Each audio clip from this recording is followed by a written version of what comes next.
a few years ago, I came up on this design for these here mufflers. Let's call them a silencer. Let's not call this a muffler. Let's call it a silencer. And I just finished up 3 of them here in the milling machine. It's that Grizzly G1007.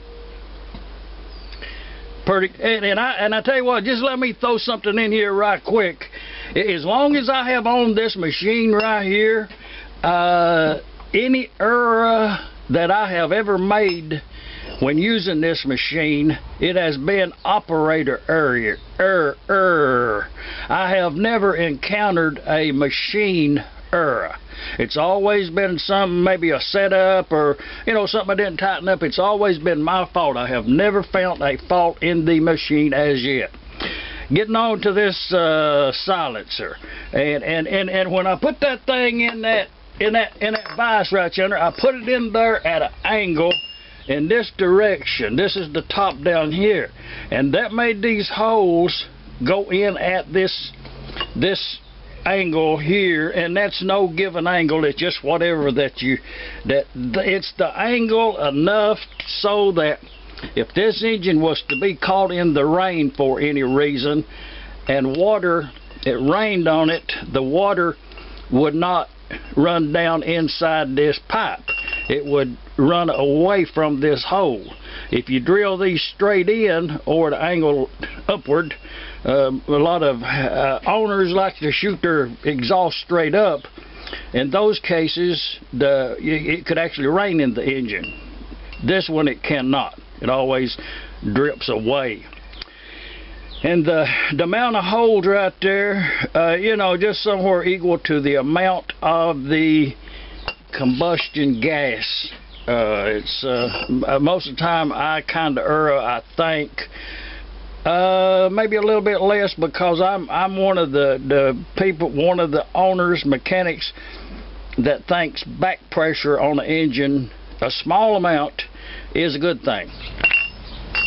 This pipe does have a end cap brazed on to the top of it there. It's not open in the top.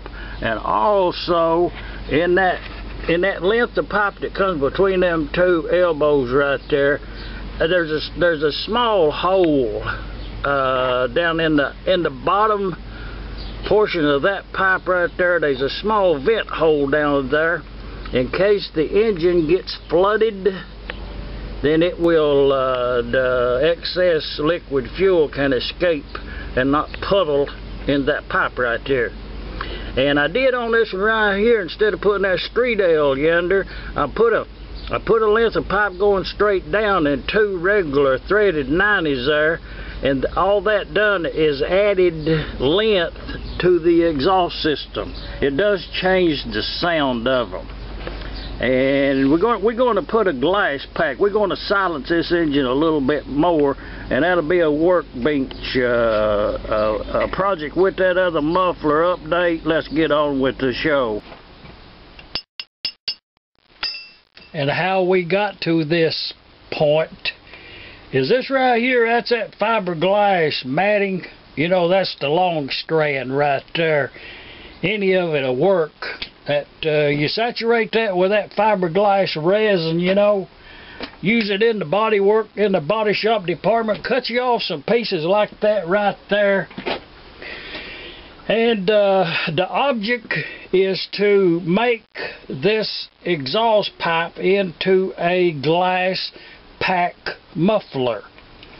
This one already has one in it. This one has one in it. Already put that up in there. And the way I got to that point is this right here is at there. I get a piece.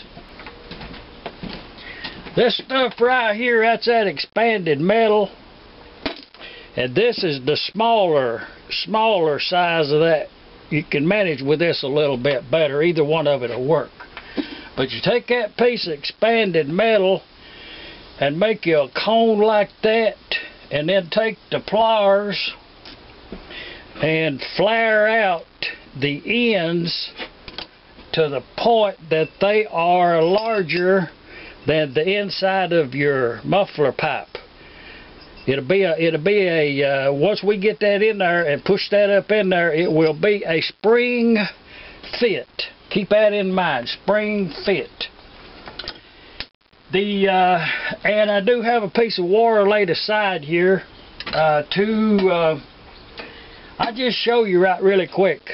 You just take this fiberglass mat, put it right on yonder, roll it right around yonder, and you can cut it if you want to. This was a remnant of a past project, and you put that right on there. Okay, you see the distance from here to here to here. I can get some more on there. What you want to do is to fill up that whole volume there with this fiberglass cloth. And like I say, you can use the woven type, looks like cloth. Keep it inside though. Don't let it get over the edge of the flanges on your insert. Just roll that right around there. Oh, anybody can do this right here. This is not a very hard job right here. And it'll improve your engine to no end. Oh, you be more happy once you get a glass pack on your... I'm not going to call this a hit and miss engine by no stretch of the imagination, because it ain't. Some people do. It's in error. Put that wire around there to hold that tight. You can leave this out there if you want to. You know, wire's cheap, so makes it easier to get up in there, I guess. But you put that right on there, set that tight, roll that around like that right there. Y'all see what we got there? Oh, that's good. That's a nice one right there. And the biggest end, I think, is this one right here. So I want to flare that out just a little bit more so it'll be short enough tight. You don't want it in there loose. Get that up in there. If you start it sideways, it'll get in there. Bend that down. Okay, see, that's a tight fit. Okay, get it right up in there. Right up in there. Just work it right on up in there. Oh, let's cut that off there. We don't want that on there no more. Let's just snip that away. It's if it interferes, get it away. Get that off of there. Knock that down. And just get that right on up in there. Get that up in there, that up in there like that, that up in there like that. Okay, I'm going to push against that. Okay, now we got there. We got to get it up in yonder just a ways, not very far. Use whatever you want to do with it to get it up in there. Oh, you know, about like a ½ inch or so. Okay, that's good enough. Get them strands away. Okay. Now we've got a glass pack muffler. Now, let's start that engine up and see what it sounds like out there. Matter of fact, we got 2 extras and 1 on the engine. Let's get to cranking.